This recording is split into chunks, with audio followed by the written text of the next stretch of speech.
తెలంగాణ ఆడబిడ్డల ఆత్మగౌరవమైన బతుకమ్మను అవమానిస్తూ మాట్లాడిన కాంగ్రెస్ నాయకులకు ఏం శిక్ష వేస్తారో ముఖ్యమంత్రి రేవంత్ రెడ్డి చెప్పాలని ఎమ్మెల్సీ కల్వకుంట్ల కవిత డిమాండ్ చేశారు.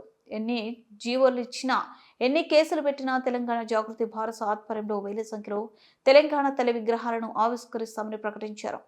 బంజారాహిల్స్ లోనే తన నివాసంలో ఆమె విలేకరులతో మాట్లాడారు. ఉమ్మడి రాష్ట్రంలో సమైక్యాంధ్రను కోరుకున్న కాంగ్రెస్ నాయకులు వాదనలను ఇప్పుడు తెలంగాణ కాంగ్రెస్ నాయకులు కొనసాగిస్తున్నారు. గతంలో ఇందిరాగాంధీ, సోనియా గాంధీ ఎన్నికల సమయంలో ప్రియాంక, రాహుల్ గాంధీలు బతుకమ్మ ఎత్తుకొని ప్రజలకు శుభాకాంక్షలు చెప్పారు. ఓట్ల కోసమే కాంగ్రెస్ నాయకులకు బతుకమ్మ గుర్తుకొస్తుంది. కాంగ్రెస్ అధికారంలోకి వచ్చిన వెంటనే అధికారిక చిహ్నం నుంచి చార్మినార్, కాకతీయ కళాతోరణాన్ని తొలగించే ప్రయత్నం చేసి తర్వాత విరమించుకున్నారు అని కవిత ఆరోపించారు. తెలంగాణలో సాంస్కృతిక విధ్వంసం, తెలంగాణ తల్లి రూపం మార్చడం తదితర అంశాలపై తెలంగాణ జాగృతి ఆధ్వర్యంలో శనివారం సోమాజిగూడ ప్రెస్ క్లబ్ లో రౌండ్ టేబుల్ సమావేశం నిర్వహిస్తున్నట్లు ఎమ్మెల్సీ కవిత ప్రకటించారు. కాంగ్రెస్ నాయకులు ఏదైతే ఆర్గ్యుమెంట్ తీసుకొచ్చిండ్రో, ఏదైతే మాట్లాడినరో అవే ఇప్పుడు వీరు కొనసాగిస్తున్నటువంటి పరిస్థితి. అంటే ఒక వింతవాదం, ఒక వితండవాదం, దానికి కాంగ్రెస్ వాదం అంటాం మేము, తెలంగాణ వాదం అనం. మీరు కాంగ్రెస్ వాదులు, మీరు తెలంగాణ వాదులు కాదు. ముమ్మాటికి కాలేరు.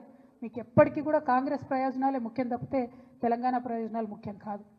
ఈ మాట ఇంకొక విషయం, మనందరం ఎందుకు పోరాటం చేసినాం? నీళ్ళ కోసం పోరాటం చేసినాం. ఆదిత్యనాథ్ దాస్ అనేటటువంటి ఒక అధికారి, ఆంధ్రప్రదేశ్లో చీఫ్ సెక్రటరీగా పనిచేసి రిటైర్ అయినటువంటి అధికారి, అక్కడ ఉండి రాయలసీమ లిఫ్ట్ ఇరిగేషన్ నుంచి రోజుకొక టీఎంసీ నీళ్ళని తీసుకుపోవచ్చని ఆదేశాలు ఇచ్చినటువంటి అధికారిని తీసుకొచ్చి ఇవాళ మీరు తెలంగాణ రాష్ట్ర ఇరిగేషన్ శాఖలో అడ్వైజర్గా పెట్టిండ్రు. అంటే మీరు ఎవరి ప్రయోజనాలు కోరుకొని పెట్టిండ్రు? మనకు వ్యతిరేకంగా జీవోలు ఇచ్చినటువంటి వ్యక్తి తెలంగాణ రాష్ట్రానికి వచ్చి మన నీళ్ళకు సంబంధించి ఆయన ఏం హామీలు ఇస్తాడు, ఏం అడ్వైజ్ చేస్తాడు అన్నది కూడా ఇవాళ ముఖ్యమంత్రి గారు చెప్పాల్సినటువంటి అవసరం ఉంది. అందుకే మేము చెప్తున్నాం, ముమ్మాటికి మీరు కాంగ్రెస్ వాదులే, మీరు తెలంగాణ వాదులు కావు.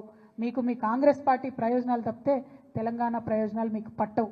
ఇవాళ ఓట్ల కోసం ఎలక్షన్ల సమయంలో ఏం చేసిండ్రండి కాంగ్రెస్ పార్టీ? రేవంత్ రెడ్డి గారు ఎలక్షన్ల కోసం ఏం చేసిండ్రు?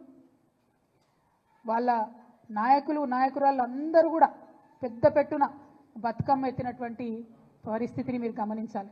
ఇవన్నీ శ్రీమతి ఇందిరాగాంధీ గారు, మరి తను బతుకమ్మ ఎత్తుకొని తెలంగాణ ప్రజలకు బతుకమ్మను శుభాకాంక్షలు చెప్పినటువంటి వ్యక్తి. తర్వాత శ్రీమతి సోనియా గాంధీ గారు, ఆవిడ బతుకమ్మ ఎత్తుకొని ఆమె తెలంగాణ ప్రజలందరూ కూడా బతుకమ్మ శుభాకాంక్షలు చెప్పారు. ఇదిగోండి మన తెలంగాణలోనే ఎన్నికల ముందు ర్యాలీలో ప్రియాంక గాంధీ గారు, రాహుల్ గాంధీ గారు బతుకమ్మ ఎత్తుకొని తెలంగాణ ప్రజలకు శుభాకాంక్షలు చెప్పారు. తర్వాత ప్రియాంక గాంధీ గారు అద్భుతమైనటువంటి ట్వీట్ చేసిండ్రు. ఏమని చేసిండ్రు?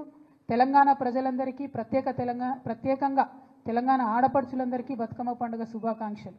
ఎందుకంటే 1978లో ఓరుగల్లు మహిళలతో కలిసి మా నానమ్మ శ్రీమతి ఇందిరాగాంధీ గారు బతుకమ్మ ఉత్సవాల్లో పాల్గొనడం ఒక మధుర స్మృతి అని చెప్పి ప్రియాంక గాంధీ గారు చేసినటువంటి ట్వీట్ ఇది.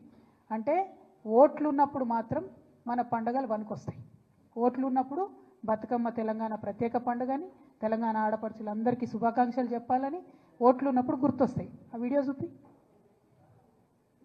ఇగో ఇందులో అయితే అద్భుతమైన వీడియో అండి ఇది, మీరు తప్పకుండా చూపించాలి మీడియా మిత్రులు. రేవంత్ రెడ్డి గారు, రాహుల్ గాంధీ గారు, కేసీ వేణుగోపాల్ గారు, జయరాం రమేష్ గారు అందరూ కలిసి కోలాటము బతుకమ్మ కలిపి ఆడుతున్నారు. పాపం అక్కడ కూడా మా బట్టెన్న వెనక వరుసలు పెట్టిండ్రు.